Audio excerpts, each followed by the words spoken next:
உங்கள் blood test ரிப்போர்ட்டில் cholesterol லெவலெல்லாம் ஜாஸ்தியாக இருக்கா? உடனே முட்டை, நெய்ன்னு எல்லா கொழுப்பையும் நீங்கள் கட் பண்ணியிருப்பீங்களே.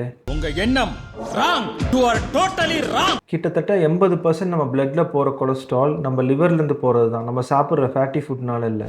சரி, நம்ம ரத்தத்தில் எப்படி தான் கொலஸ்ட்ரால் அதிகமாகுதுன்னு பார்த்துட்டோம்னா, நம்ம கார்போஹைட்ரேட்ஸ்னு சொல்லக்கூடிய மாவு சத்து அதிகமாக எடுக்கும்போது நம்ம லிவரில் கிளைக்கோஜன்கிற ஃபார்மில் ஸ்டோர் ஆகும். இது நம்ம நாளடைவில் ஃபிசிக்கல் எக்ஸசைஸ் பண்ணாமல் இல்லை அதிகமாக நம்ம மாவு சத்து எடுக்கும்போது இது வந்து ஃபேட்டாக கன்வெர்ட் ஆகுது. இதுதான் நம்ம எல்டிஎல்னு சொல்லக்கூடிய கெட்ட கொழுப்பாக நம்ம பிளட்டில் ட்ராவல் ஆகுது. கெட்ட கொழுப்பை கம்மி பண்ணி நல்ல கொழுப்பை நம்ம நார்மல் ரேஞ்சுக்கு கொண்டு வரது. முக்கியமாக நம்ம அவாய்ட் பண்ண வேண்டியது டால்டா, வனஸ்பதின்னு சொல்லக்கூடிய டிரான்ஸ்ஃபேட். அடுத்து முக்கியமானது நம்ம சாப்பிட்ற பாலிஸ்ட் ஆர் ரிஃபைன்டு ரைஸ். அப்புறம் பேக்கரி ஐட்டம்ஸில் பார்த்திங்கன்னா நம்ம ரிஃபைன் ஃப்ளோர் தான் யூஸ் பண்ணுறாங்க, அதான் நம்ம மைதாவை தான் யூஸ் பண்ணுறாங்க. அப்புறம் முட்டை, கீ இதெல்லாம் சஃபிஷியன்ட் குவான்டிட்டியில் எடுத்துக்கலாம். இது நம்ம ஹெச்டிஎல்னு சொல்லக்கூடிய நல்ல கொழுப்பை வந்துட்டு நார்மல் ரேஞ்சுக்கு கொண்டு வரும்.